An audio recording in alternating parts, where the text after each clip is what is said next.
So we leave the line out long. We don't strip retrieve it. We strip and then we drop that line back. So we strip it in, drop it back. So we're kind of pop, pop, pop, pop, pop as it goes across the surface. So your hands are busy. You don't get to kind of, just put the loop in the line and stick a hand in the pocket and wait for the thing to swing. Yeah, you're working that fly through the water the whole time. It's extremely busy and physically demanding. Yeah, for sure, but worth it.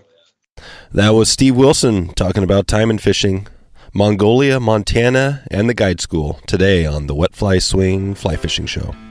Welcome to the Wet Fly Swing Fly Fishing Show, where you discover tips, tricks, and tools from the leading names in fly fishing today. We'll help you on your fly fishing journey with classic stories covering steelhead fishing, fly tying, and much more. How's it going, everyone? Thanks for stopping by the Fly Fishing Show. Do you want to go a little deeper with the podcast and take it to the river? Go to wetflyswing.com/destination to get some info on upcoming destination trips or to connect with some of our guides closer to home. In today's episode, I talk with guide Steve Wilson, the lead at Sweetwater Travel and the guide school. We hear about the steps to becoming a guide, the man, bear, pig fly, and steelhead versus Taimen.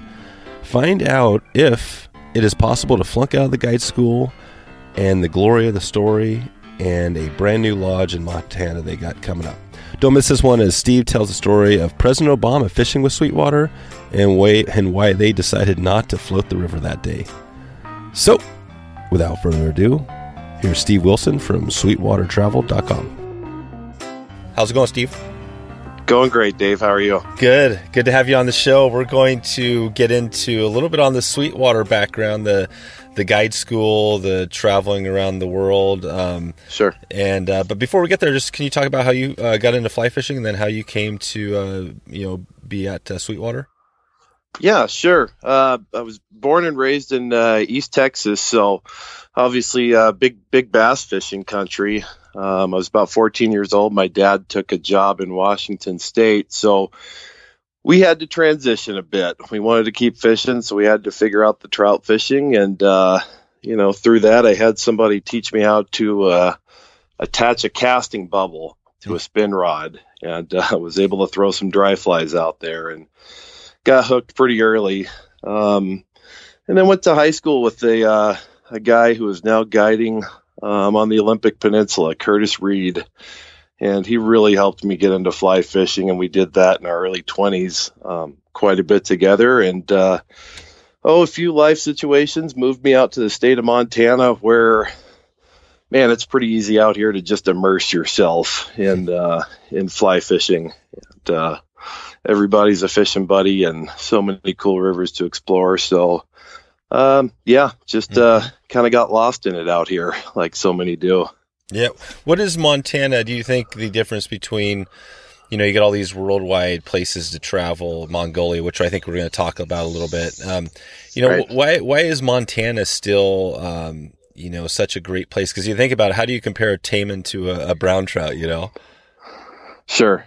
Well, I think the brown trout, that's the one that gets us all hooked, right? That's the one that's local and more readily available. And, you start catching brown trout and then you start thinking about other species. But, Montana, everything's so close. You can get off work for lunch break and drive out to the Gallatin if you're living in Bozeman and fish for a half hour, Yep. So just so many great options and so many great people to go fishing with and enjoy your time with and learn from. Yeah, that's true. Yeah, you're right. It's pretty much there's a river within a half an hour. It seems like no matter where you are, which is pretty amazing. What did your folks do?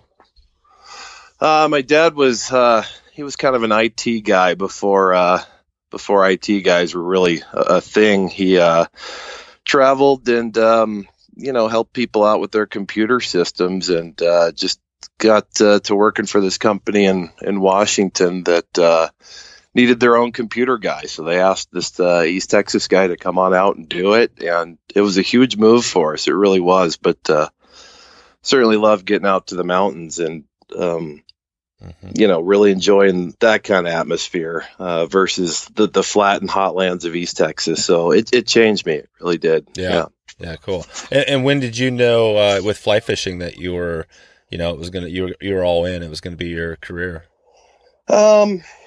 Really about the time that I kind of settled into things here in Montana as a flooring salesman, and it was really 2008.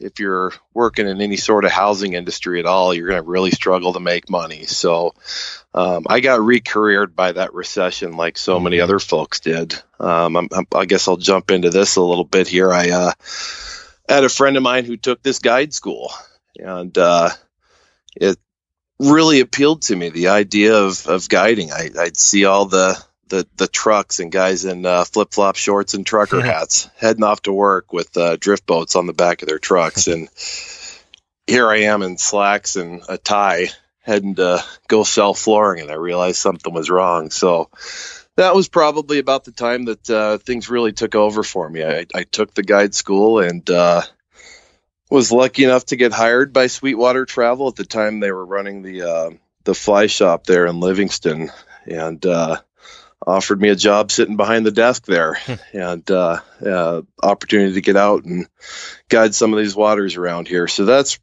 really when it took over for sure. Yeah. There you go. So basically, you're an example of the Sweetwater success story, pretty much, right? You and a lot of the people that go through the guide school, do they tend to work for lodges affiliated with Sweetwater? So the guide school has a network, really a worldwide, but especially here in the Western U.S., Alaska, and certainly other places, Western Canada. We have a few connections down in South America. But it's one of the big things we do is we help students find a job in the business. Yeah, we get them hooked up for their first job guiding. Is that part of the? Is that kind of a part of the deal? Part of like a guarantee as somebody goes through it? Yeah, we hate to use the word guarantee. Yeah. Any fishing guide hates to guarantee anything, right? Yeah, that's right. But we do. We ongoing, from the time you graduate the class, really and truly indefinitely, we're a resource for them as far as helping them put a quality resume together, kind of pointing them in the right direction as far as where to apply. And then we also have a number of lodges and outfitters that contact us directly. So if they're looking for guides for the upcoming season, they'll get a hold of us and let us know, hey, I need 2 spots filled. Can you put the word out? And we share all that with all our graduates who are actively looking for a job. Yeah. Oh, there you go. Okay. And what happens to, when you hear school, you always think you've got people at the top of the class and people at the bottom of the class. Are people, can you get booted out of the school? Can you flunk? Can you flunk out of the school? Nobody's ever really technically failed. But, there's so many different avenues you can take in fly fishing. And our goal is to help you get your first job in the business. And for many fishing guides, that first job is retail, So people who don't have the most boating skills or fishing skills or may just need to work in a shop and fish bum a little bit, we point them in that direction. There are fly shops all over the West, and a lot of them are looking to fill positions each year. So that's where a lot of our students get their start. They'll go to work in a fly shop, and over time, maybe take some guide trips that first year, or walk waiting, maybe not. Maybe it's a year or two before places like out here in Bozeman, Livingston, Ennis, kind of the big leagues out here. And these outfitters want you to live in the town and row the river and fish the rivers and learn where every boat ramp is, that kind of thing, before you start guiding out here. So that's what a lot of our students wind up doing. Okay. Yeah, that makes sense. That's cool. Well, let's, we're going to jump in, I want to jump into eventually some Taimen stuff, and maybe that would be a good example to talk about, the guide connection there. But before we do, can you just talk about, the guide school, the whole process, maybe take it from somebody who's new and what that's like, what they can expect if they're getting into it? Yeah, well, so it's a pretty common thing for people to come through our school in my scenario, say mid-late 20s, early 30s. maybe a little misguided after college, don't know exactly what you want to do with your life, and maybe have tried a couple of careers that didn't work out. We see a lot of those. We see a lot of 18-year-olds heading off to college, and they're just looking for a summer job, either working at a fly shop or a dude ranch, taking walkway trips, that kind of thing. And then we have a demographic of people later in life, maybe at the end of their career, and they're looking for something for their twilight years of working before retirement. That they've sat at the desk for 20, 25 years, and now they want to go guide. So that's where a lot of our folks come from. And with the school, it's a week-long course, so we have a lot to accomplish in a week. But one of the things we do is we try and really set people up to be able to continue to learn. Because obviously not a whole lot of people are going to be super, super guide ready just after a week of schooling. So we try and give them some tools for some things to work on after the class. And then we're there. We're not just a bunch of guides that are just doing a guide school in their off season. We have a couple of employees, Ron, Meek, and myself, who are full time with the guide school. That's literally all we do. So we're kind of always available for them after the class. Gotcha. Yeah. Okay. So basically, and then so you go through a week. So somebody comes in. Let's say it's that person in their kind of the mid range, right? They've already done a few careers, and or like yourself. You had something. You hit the the crazy 2008 collapse. Right. So you're out there and you find this thing. You're like, man, well, yeah, why wouldn't I want to go try out this guiding? What's the first thing? So they come in on a Monday morning, come in and jump in with their books, sort of thing, or what's the first day look like? Yeah, sure. We pick people up on Saturday afternoon. We take them out to our lodge. We've got a location. Actually, we just purchased. It's a beautiful property down on the Bighorn River, which is where we do most of our training. And Saturday is just kind of a get to know each other day. One of the coolest parts of the school is the camaraderie. We've got 9 to 12 strangers who are just meeting each other. But it's always cool to see on Saturday afternoon some of those connections and friendships that are already starting to build all through fly fishing. That's just one of the greatest equalizers when it comes to folks getting to know each other. And so they come in on Saturday night, and then we start like around lunchtime on Sunday with some classroom stuff. We try and keep we call it driver's ed. We try and keep driver's ed off the river on the weekends. You know what I mean? So we're doing boating training Monday morning. Yeah. And classroom stuff's pretty short. We do a bit of it, but we're here because we all prefer to be on the river. So we try and spend most of our time on the water and not sitting in a boring classroom. Yeah. But the classroom stuff is cool. We spend some time working on some knots, some rigging, a little bit of fly tying, some casting instruction, not just how to cast better yourself, but how to teach casting as well. And so we try and limit that classroom stuff to about an hour every morning. And then we get out, we put boats on the river. We put 2 or 3 drift boats on every day. And we also do jet boating.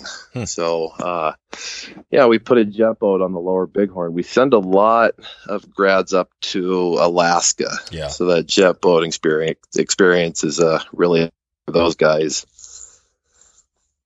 And you're sending people kind of all over Alaska? I mean, there could be destinations in different all over. Yeah. From the boat ramp stretches on the Kenai to some pretty remote stuff, even further up north. Yeah. Gotcha. Okay.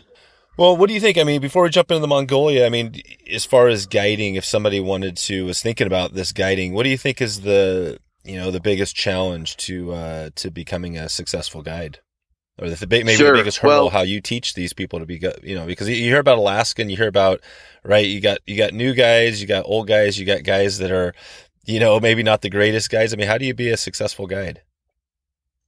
Well, one of the tricky things is it's seasonal. So, and when you start off, you may not have the longest season. So, figuring out how to make it work financially. Some of the other obstacles, can be a lot of our students have wives and families. So how do you balance guiding and being away certain parts of the year and maintaining that family thing? So those are some of the logistical things. You're not only just living and working in your hometown anymore. You've got to travel a little bit to some of those places.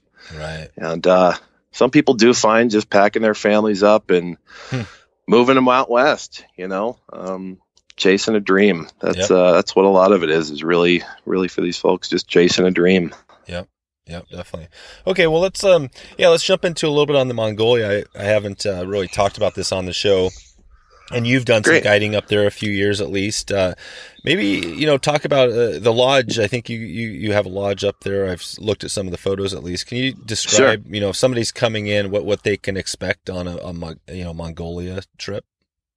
It's the Mongolian experience. It really is. We have 2 lodges along the Egg River over there, separated by roughly 70 miles. How do you spell that? The egg? EG. Oh, just EG, yeah. Yep. Separated by roughly 70 miles, and we have some permanent structures on the property. The guests stay in traditional Mongolian gers or yurts, the round tents with the stoves in the middle. Oh, yeah. So 5-star accommodations, it's not, but that's one of the things people love it about there is they've traveled most likely for 2 or 3 days, and they finally get out there and they get that cool backcountry Mongolian experience of sleeping in a ger, just like the locals do. Mm-hmm. Cool. Permanent structures, though, we do have got some flush toilets now. That was kind of a big upgrade. We've got showers, we've got a sauna, things like that. A permanent structured dining room. It's comfortable enough, but also without taking away the charm of Mongolia. Gotcha. And when's the best time to go there if you were planning a trip? Well, so our season's actually pretty short. The month of September into early October is about all we're able to fish over there. Springtime, the waters are closed. Protecting that fishery is something that the Mongolians have really strived to do. So during spawning season, they don't allow fishing. Mm-hmm. And then they have obviously a huge runoff with all the snow over there, as well as a monsoon season. So it's really that early fall is about all we can reliably book over there with expectations of reasonable river conditions. So, but that's not a bad thing. We're only putting, 4 or 5 weeks worth of anglers on a fishery that's definitely a sensitive one. There's a finite number of fish out there to eat, and even fewer, truly giants, which are the ones that you're going over there to protect. Those are fish that are 20, 30 years old. Yeah. So we're not beating up on them for, 7 or 8 months a season, which is ultimately a good thing. Gotcha. How big are those fish? Like weight, poundage? Yeah, sure. So let's say our average fish we're catching is 2 to 3 foot long. Okay. A big one's over 40 inches. Yep. And then, over 50 is kind of your fish of a lifetime fish. Gotcha. They're all pretty special, though. Huh. And what, so in a day, are you just getting into a chance at a fish or two sort of thing?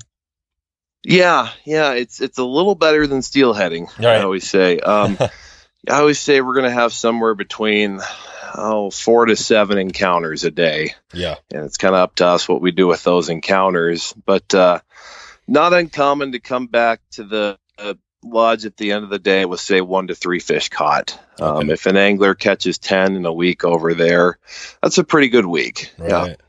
Right. And is it similar to steelheading, like techniques-wise? It's kind of a combination of steelhead fishing and brown trout fishing. We certainly do a bit of fly swinging, but really aggressively fishing the fly while it's swinging, popping it and dropping it back. We spend a lot of time fishing topwater flies, gurglers, chuggers, mouse patterns, rodents, that type of thing. That's the big payoff. Seeing a taimen eat on the surface is one of the most violent things you'll see in fly fishing. It's pretty incredible. So if we're fishing streamers, we kind of cheat people out of that opportunity. However, fishing streamers does produce a lot of the times the bigger fish that we see. So that's the big trade-off. Okay. And it sounds in Taimen, is it Taimen? That's the correct pronunciation. Taimen, correct. Yeah, Taimen, you hear Taimen a lot. I won't correct somebody if they call it that, but Taimen is what the locals call them. Taimen. Yep. Okay. All right. Perfect. Okay. So yeah, and it's a little bit of a logistically kind of getting over there and all that. Do you guys, if somebody wanted to do that trip, what would you recommend? Just go to your website and check it out. And yeah, for sure. No, we're Sweetwater Travel. We are the booking agent. There are lodges we own and operate, and we're the outfitter for you. So we've been going over there 21 years, 22 years, something like that. So yeah, we got a pretty good idea of how to talk people through the process. It's a trip. Mm-hmm. If I'm leaving here flying out of Bozeman, it's literally 3 days to get to the camp and 3 days to get home. So if you're fishing for a week, plan on taking another week off for travel, basically. And then however much time you might need to shake off the jet lag when you get home, because that's definitely a part of it. So it is a big trip. Yeah. With that, we don't, like our Alaska lodges, we don't get people that come back every year, because that is such a big time commitment. Mm-hmm. But what it is it really is the trip of a lifetime. It's that we hear bucket list with Taimen all the time. People want to get over there once and see it and do it. Yep. Okay. And it's that makes sense. That far, it's definitely going to be a longer trip. What is you mentioned the different. I know you have a bunch of Sweetwater has different locations. I mean, overall, and you mentioned a shop. What do you think? What does Sweetwater do best? If you had to say, one thing, are you guys more the guide school, or what is that one thing? Well, I mean, the Taimen operation it's our flagship. That's kind of what put us on the map. Yeah. That being said, our operations in British Columbia and Alaska are super sought after. Mm-hmm. They're those really good weeks get rebooked every year, and space is limited for sure. So those places are amazing to get to as well, but a little bit more difficult to get to.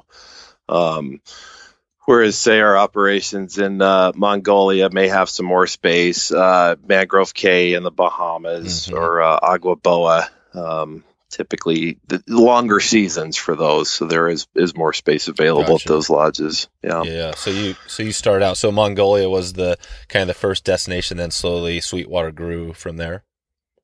Right. Dan, Jeff, and Pat Vermillion are the three brothers who founded Sweetwater, and they were explorers for sure. So that kind of stuff really appealed to them.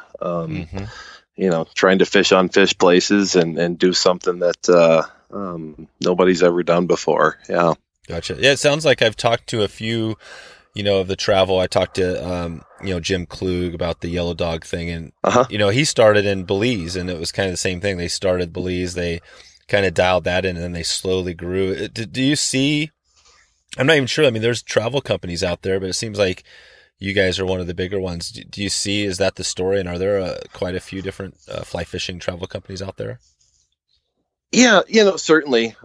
Frontiers, Yellow Dog, the Fly Shop does a ton of that. They actually do a lot more booking and travel than we do. We're a little bit of a different animal in the fact that we have fewer destinations, but for most of our destinations other than Agua Boa, we're the primary outfitter, which allows us to, we're hiring our own guides, we're hiring our own staff. We have a lot of control over the quality. So somebody who's fished with us, say in Alaska, can expect some of the same quality if they fish with us down in the Bahamas or here in Montana. So that's one of the things we really strive for, to differentiate ourselves. And yeah, then of course the guide school being the other thing that we do. Yeah. No, that's, and I mean, we obviously just touched the surface on the guide school. Is there, anything else on that school that, you'd like to touch on just so people understand, what it's all about? Well, sure. I get a little wishy-washy about it sometimes, and then passionate. It was something that really, really changed my life for the better. I mean, I was heading in a direction that was fine, but it really opened some doors up for me, and we hear that from a lot of our grads.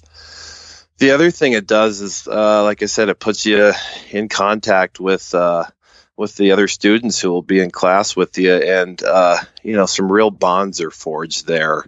So aside from just the experience of going to a guide school and trying to get a job in the business, there's some pretty cool stuff that occurs there. A lot of folks even take our class that have no interest in guiding whatsoever.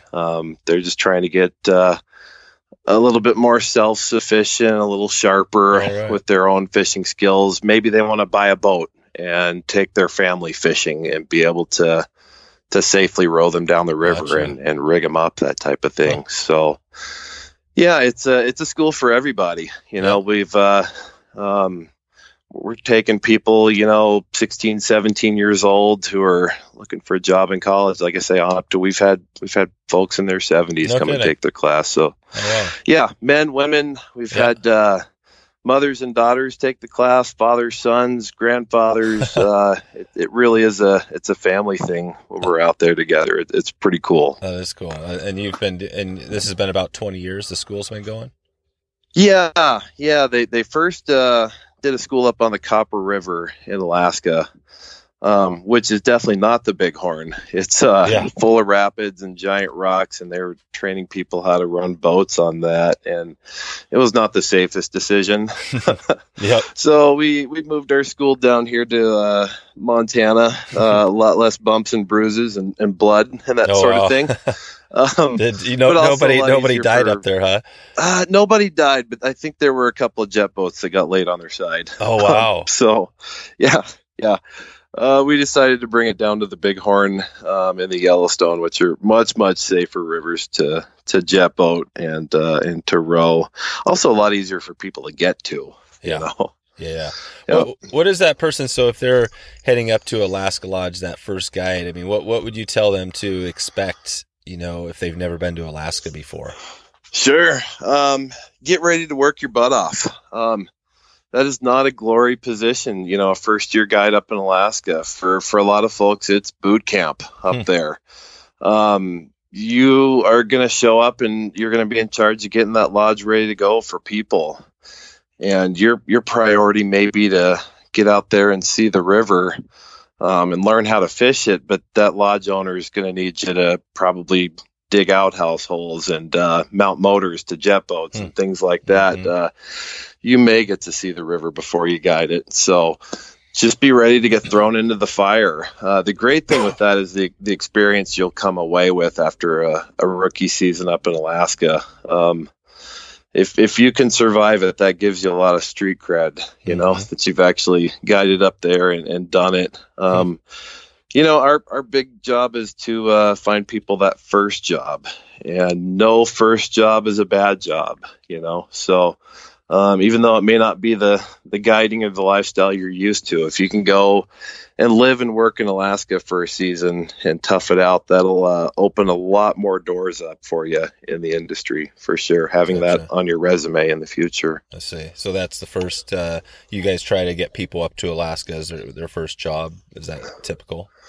Alaska's, I'd say, our most popular one. There's also a lot of, dude ranches and guest ranches out here in the West that need people to, be part of their fly fishing program. Sometimes it's on horseback. Sometimes they take boats out. Sometimes it's all walk wading, that kind of thing. Places where there's a lot of turnover. there's obviously less turnover in Livingston or Ennis, where people are taking day trips and going home to their wives and kids, versus these places where you live and work. Of course, the big advantage to that is they're getting their lodging and their meals paid for. So a young person can really save some money, especially say if they're heading back to school in the fall, working at a job like that where everything's provided. Yeah. That's it. Oh, that's a good point. What is the, again, I guess we're talking about that younger person there. How would that person know if they were, had what it takes to be a guide, or do you think just everybody can do it? Sure. Well, we do sit down with each of our students at the end of the week and do an exit interview where we sort of make a plan. We kind of review their strengths and weaknesses, maybe give them some homework for some things to work on. But then we talk about what the job possibilities realistically are. Some people come through class having owned a drift boat already, and they're guide ready. They could guide, the Bighorn or the Yellowstone the next day if they needed to, after spending a few days on it, learning it. And then others, we try and point in directions where they can get jobs where they can maybe learn a little more. Maybe they're not strong boaters, so here's a place where you're going to be walk wading only. Maybe they're not strong with their knots or reading water. So, okay, here, go work in a fly shop and just fish as much as you can on your time off. And go down the river with some of the shop's guides, row their boats for them, get some practice in there, that sort of thing. Yeah. Okay. Yeah, it seems like the one challenge, you talk about, learning, reading the water, there's things like that, but as far as, finding fish and on those lines, you get out there, you take the guide school for a week, how does somebody, isn't it just time? Don't you just know where the fish are over time? And if you're a new guide, how do you get to that point, especially if it's day one with your clients? I guess the shop, if you work for a place, you probably have some mentor, right? That's helping, that new guide. Ideally. Yeah, no. And one of the popular things we hear from lodge owners is that they can teach the fishing. What they want is somebody who's going to get up on time, somebody who's going to have all their stuff with them, somebody who's going to get along with the rest of the staff and not be easily frustrated or get into beefs with other people. They want the person, they want the personality and the teaching they can, or the fishing they can teach. Yeah. Right. Okay. Yeah. Well, I mean, that makes it sound a little more doable, because, if you absolutely. Yeah, it sounds like almost anybody, as long as you got the right personality, you can probably, somebody can teach you how to catch fish.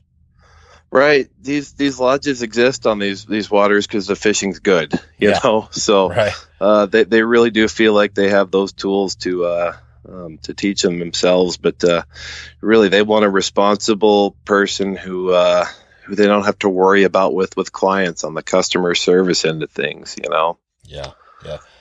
What's your, for that person, what would be guy going out there, a good guide tip? Do you have a tip or two that are, before he gets out on his own that you'd give him?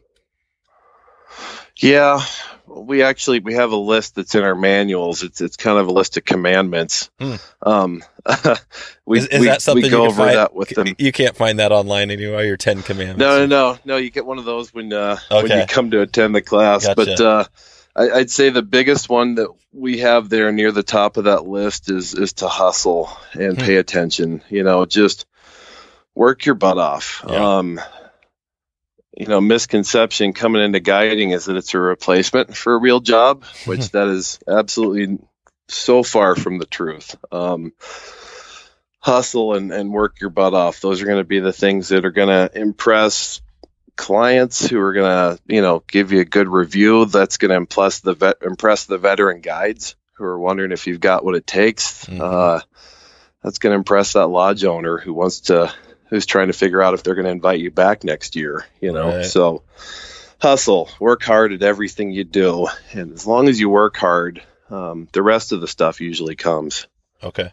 And you mentioned the three, I guess, were they three brothers that founded Sweetwater? What was there one of those guys that you kind of know or been around more, and somebody that that was kind of a mentor? Or were there some mentors in your life in the fly fishing? Definitely. Dan Vermillion is an amazing personality in fly fishing. He's one of the more smart, intelligent, well-spoken people you've ever come around. He sort of definitely commands respect when he enters the room for the good person that he is, and then for all the things that he's accomplished in fishing. He was the one who took President Obama fishing. Oh, no when kidding! He came out here to Montana. Yeah, that's awesome. No, he's a great man, really is. And then Ron Meek would be the other one. This is a bit of a transition time for Sweetwater Guide School. Ron Meek is a 30-year guide who is retiring this next year. Oh, wow. And in the past 3 seasons, I've been kind of worked into his position, running and managing the guide school, and he's about to completely step away. He's the guy who's been doing it for a long time. He was on the ground floor with the Vermillions building those camps over in Mongolia back in the mid-90s. Yeah. And he's as legit as any fishing guide out there as far as the places that he's guided: Russia, Mongolia, Chile, all over the U.S. West, Alaska. But a lot of people have never heard of him unless they've been involved with Sweetwater or the guide school. He's not a big promoter. Right. He's a very, very humble man. And, that's one thing I've really tried to strive for and teach is as successful you are in fly fishing, just to stay humble. We've all been around those personalities in fly fishing. They're loud. And some of those guys are great. They're great for our sport. You know what I mean? Mm-hmm. But for somebody who's teaching people how to be professional guides, he's really taught me a lot about how to be a good example for these young folks. Gotcha. Yeah, that's part of the guiding, like the storytelling thing, right? I mean, you're on a guide trip and you got somebody who can tell some good stories. Do you see that that's a big part of a bonus of the good guides? Oh, huge. Yeah. Having the gift of gab, having a fun personality, somebody you don't mind spending 8 hours in the boat with, or somebody you'll travel half the world to go spend the day in the boat with. Right. That's a huge part of it, is the personalities in our business. Yeah. 1,000%. That seems like kind of one of you hear occasionally stories, and you've probably seen some of them. I mean, are there any stories of you get out to these lodges and you got a bunch of people? I guess occasionally they're random people, right? Just getting together in a group that are at the lodge where maybe things happen that you have to deal with that aren't necessarily the best thing. Or do you hear about those situations? Sure. Yeah. No, we've all got those stories for sure. And just being the professional, being the composed one. You'll have guests that'll try and bait you into stuff, whether it's ethics on fishing or politics. That's another big one that you'll try and get baited into. Oh, really? Like talking about politics and then. Yeah. Yeah. And you pretty much have to not talk. Is that it? Just don't talk about politics.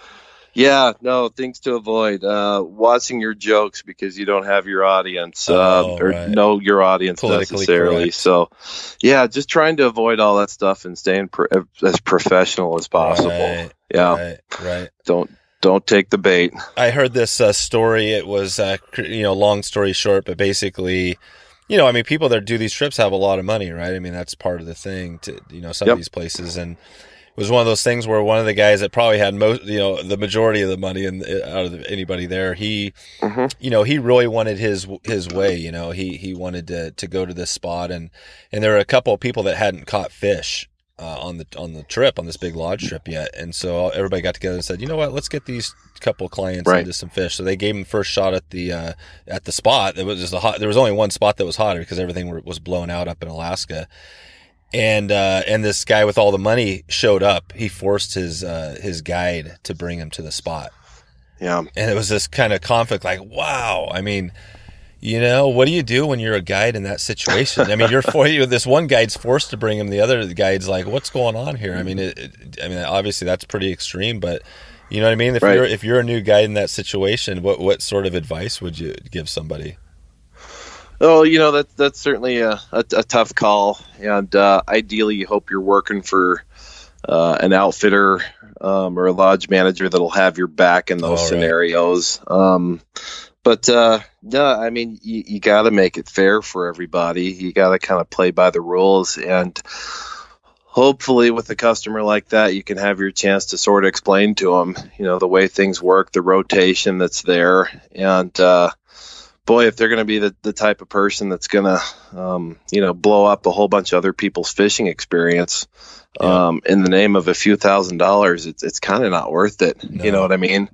Those experiences are there for everybody. Those waters and those fish are there for everybody. And, so being able to gingerly work that balance with making a buck and trying to maintain the fishery's quality, hopefully you can have that discussion with that person professionally, try and explain things the way things work and try and make it work out for everybody. But those are certainly the more difficult scenarios you come into as a fishing guide. Yeah. Is managing people, their expectations and their frustrations.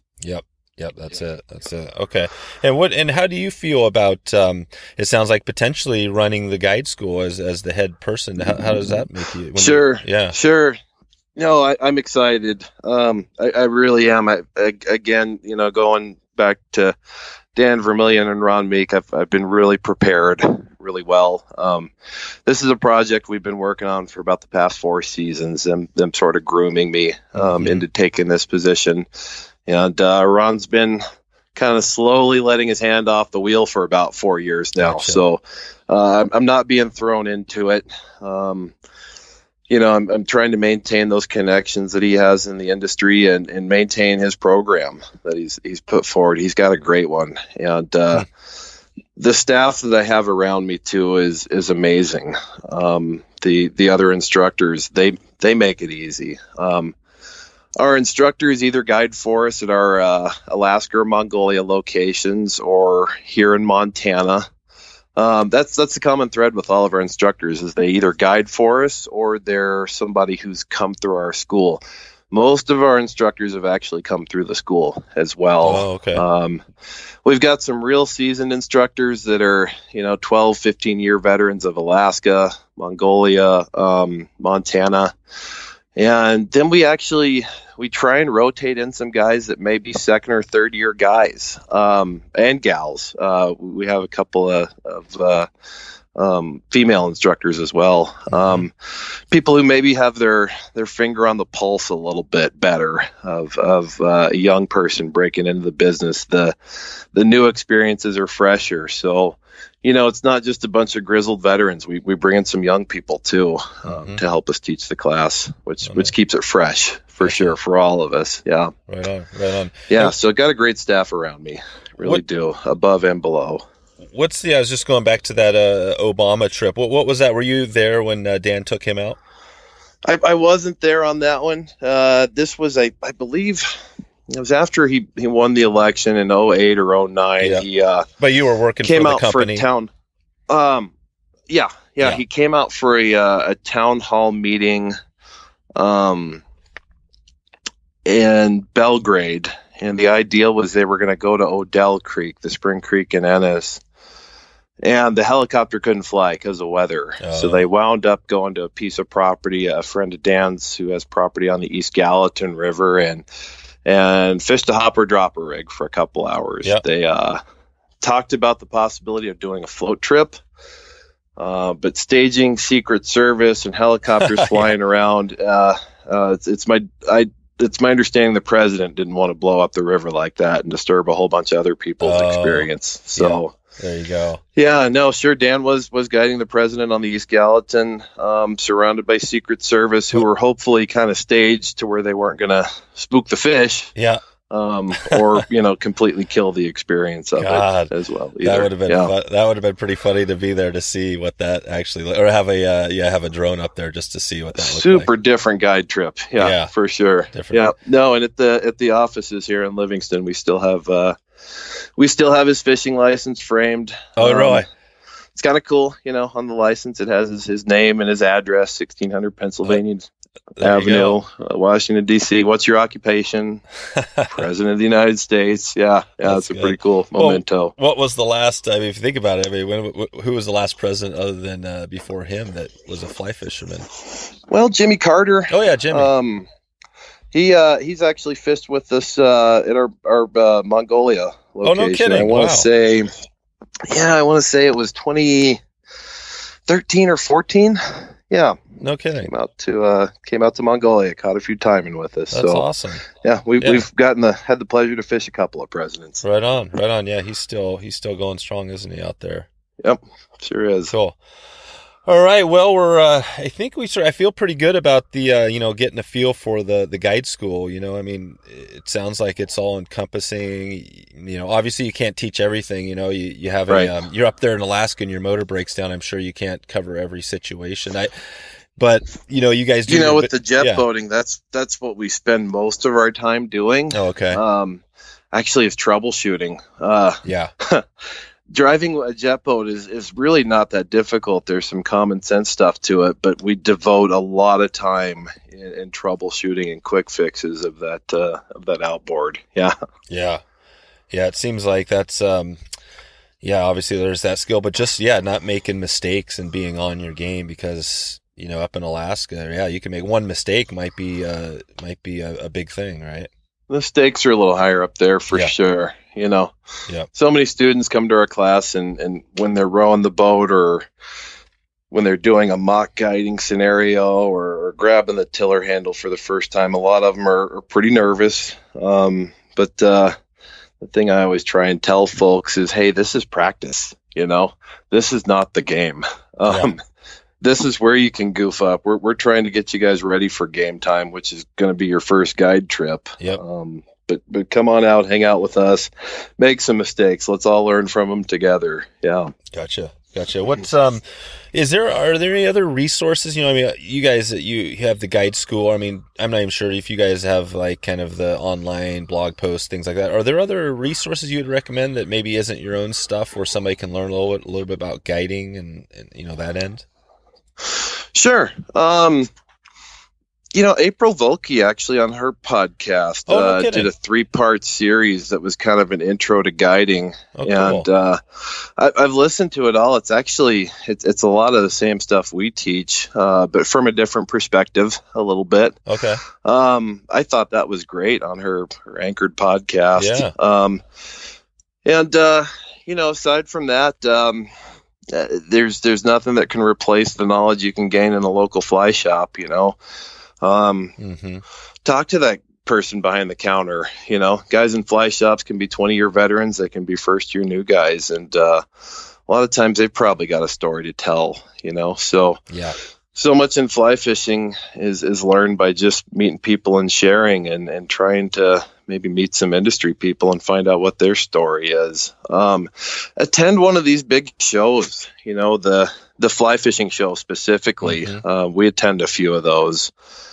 Go listen to some seminars, go talk to people in the booth. Networking is so huge in this business, in the industry. A lot of times it's not what you know, it's who you know.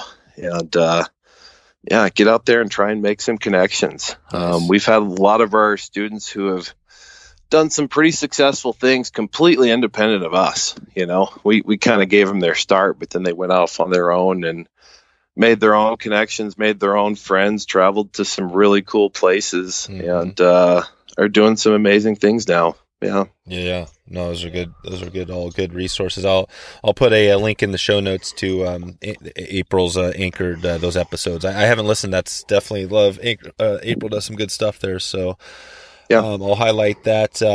Well, we're just kind of going to wrap things up here quickly. I usually like to start off the rapid fire here at the end, just with the 222, which is the top 2 tips, top 2 resources, and top 2 flies. And I guess we're talking about a little bit about Taimen here. We could go back to that and Sure. circle around to Taimen. So you mentioned a bunch of flies. If you had to just say 2 for and again I'm saying Taimen for Taimen, what would those 2 flies be?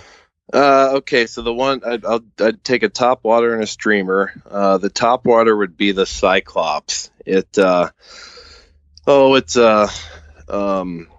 basically a bait fish turned on its side with a big foam gurgler head, and a single eye looking down into the river. That's been a great topwater pattern. We tie them about 5 inches long on a B10S 3/0 hook. Really a cool fly. Pops through the water, great, makes a lot of noise. The other one would be, some sort of a bucktail streamer. Pat Cohen. Yeah. I've really fallen in love with that man bear pig, which is about an 8-inch long, super stacked deer hair, twisty tail out the back. That thing pushes some water. And I've seen a lot of Taimen caught on that fly in particular. He was nice enough to send a bunch our way. Cool. Over the years. Yep. Cool. That is a man bear pig. That's the name of the fly. Yes. That's amazing. No, you get to fish some really fun flies that you would never get to fish just straight trout fishing here in Montana over there. It's pretty fun. That is cool. Yeah, I've got I was chatting with Pat. I think we're going to talk about some smallmouth bass down in a couple months. So I'll hopefully get him on, and get into some of that stuff. Okay, so amazing tire. Yeah, definitely. And then so I guess we talked about little tips, but if you're saying tips for Taimen, what any 2 tips you'd throw out there? Yeah, sure. We have some folks say, "Hey, I've fished for tarpon. I can do this." Tarpon, you are casting so little compared to how much you'll be casting in Mongolia. So be prepared to just push through. A lot of times where your shoulder or your elbow may be bothering you. I always tell people when you're Taimen fishing, every cast you're buying a lottery ticket. The more tickets you buy, the better chance you have of hitting that lottery. So be prepared to push through the pain, because we're throwing 9 and 10 weight rods over and over and over, covering as much water as possible. Is this? And you guys aren't doing the spay. You guys aren't doing the spay game up there. We certainly do. The flies themselves are so wind resistant. The spay cast mainly just puts the line out in front of you, and you aren't spay casting much more than your head. And then you're just doing a big pick it up and overhand, 2-hand chucking that fly out there. They're be very, very difficult to snap to your double spay, one of those big wind resistant deer hair poppers or a large bucktail streamer or something like that. Yeah. Okay. So, I love spay rods. They cover a ton of water. They're long. So when you have a real violent head shaking fish, that rod can get to bouncing quite a bit. So if you're good at handling a spay rod, if you've done some Atlantic salmon, steelhead fishing, great, bring it, catch some Taimen with it. If you've never handled one, I wouldn't say that's your best tool for it. Yep. If you're used to a single-handed rod, there's a lot more bounce. So we lose less fish on single-hand rods. Yeah. Mm-hmm. Okay. Other tip would be body positioning. You get kind of lazy about 2 or 3 o'clock, and your head and your shoulders may be turned away from your rod, which is pointed straight due left, opposite of your hips. Square yourself up to that rod. Give a little forward lean into it. Be ready. And you have to be ready for roughly 7-8 hours of fishing, because when that bite finally does come, it's a hard strip set, similar to like a tarpon. And you're trying to peg a big hook into a big hard mouth. So if you're kind of slacking a little bit, not looking the right direction, your hand's in a bad position, your rod's at a bad angle, that can be the difference between a hookup or not. Right. That's cool. I mean, it's I compare a lot of these things to steelhead fishing. I think yesterday, I guess it was yesterday. I was out and I had swinging some flies for summer steelhead, and had this fish that just came up, and it grabbed it, but that was it. It was just a grab, and I tried to put it back, but it didn't get there, and I wasn't doing much. I was just swinging, almost mindlessly, right? That's with steelhead. You can just swing. But with Taimen, you're saying you're on every cast. Yeah. So we leave the line out long. We don't strip retrieve it. We strip and then we drop that line back. So we strip it in, drop it back. So we're kind of pop as it goes across the surface. Yep. So your hands are busy. You don't get to kind of, just put the loop in the line and stick a hand in the pocket and wait for the thing to swing. Yeah, you're working that fly through the water the whole time. It's extremely busy and physically demanding. Yeah, that's for cool. sure. That's cool. But worth it. Oh yeah. After all that, okay. And then as far as resources, any good Taimen resources? Any books, magazines, blogs, anything you'd recommend if somebody was wanted to put that together? I had the pleasure of 3 years working with one of the industry greats over there, my friend and roommate, Yaku Lucas. Oh, yeah. Anything and everything he's done on Taimen fishing, whether it's podcast interviews. He did a film himself. R.A. Biotti came over and did a film for the Fly Fishing Film Tour. Those guys have done such an amazing job of painting the picture of what the fishery actually is through their writings, their interviews, their movies. Find anything that they have done. Yaku specifically, that guy's enthusiasm for Taimen fishing or fishing in general is not matched by many. No, so, that's good. He's a great one to follow. Yeah, I had he was on in episode 68. I think he kind of started off. I'm kind of on this destination season, and we're getting close to wrapping it up. But that was an awesome one. His and now I've been seeing him on Instagram. Gosh, he's been posting all these bunch of these crazy some huge fish, some redfish. I think he gets around for sure. That's pretty cool. He's entertaining for sure. He's all over the world and. I think we look at so many of those folks who get to do that world travel stuff. Before I knew Yaku, I look at those guys and be like, oh, wow, you're lucky. Yep. Yaku is not lucky. He is probably one of the most hard-working individuals in the fly fishing business I've ever had the chance of working with. To be able to travel like that and do those movies and all the things he's done, he has worked his tail off for it. So try and pass along to the guide school students is that kind of stuff. That's a good reminder. Work ethic. Right, exactly. It's like the Instagram thing. You see these big shiny photos, but you don't realize what really went into, the whole life really maybe getting to that point, right? Right. Some of these Absolutely. things. All right. Well, I think we are about there. I guess just a couple other little quick ones, boat wise. I know I've seen a lot of, I'm not sure if they're clackercrafts or hides, but do you have a drift boat you guys typically use out there? And are you more of a drift boat or sled guy?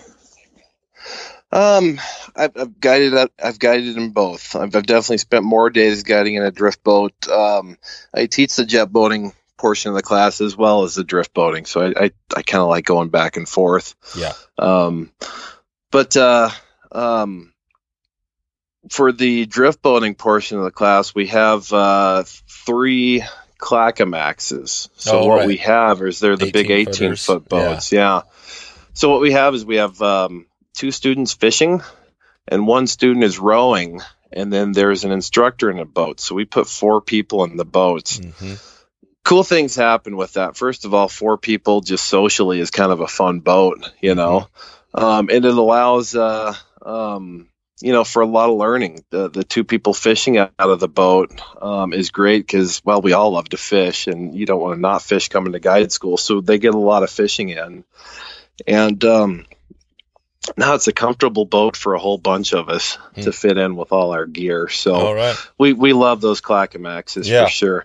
I personally, I run a row drift boat. Love those too. Row and Clacka do some great things. Obviously, Hyde does some great things. Yeah. Is Row, are they out of Montana? They're out of Bozeman. Yeah. The owner is a gentleman, Robert Edens. He actually fished with us in Mongolia a couple of years ago. They make some great stuff over there for sure. Gotcha. Are you guys the only the main kind of camp lodge show in Mongolia? No, there's definitely some other operations. Yeah. For sure. More that have popped up. Mongolia River Outfitters is another one over there that's a Western, and then there's some other international ones that that guide over there as well. We've we're the only ones who've been there every year for like this past 22, 23. Mm-hmm. And I believe we were the first ones to fly fish over there commercially. Oh, okay. What have you seen? I think I was reading something about the numbers. I mean, have you seen in those 22 years the Taimen numbers going up or down, or what's going on with that? Down. Yeah. Unfortunately. Yeah. Part of it's certainly fishing pressure. We kind of wonder what sort of a monster we created by making fishing popular over there. But at the same time, we try and work closely with the Mongolia Taimen Fund, the nonprofit over there, and give back a bit for sure.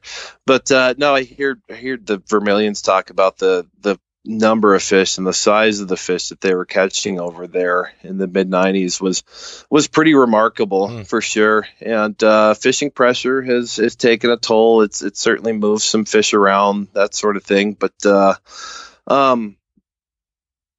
a lot of strong juvenile fish, fish that are 3 to 5 years old. We're really starting to see some of the efforts of there's a whole lot of scientist teams over there. University of Nevada, Reno, Rutgers University sends groups over there that study these fish and help with conservation. There's some dam projects that are being scheduled over there. I'll try and limit the conservation stuff, but Sure.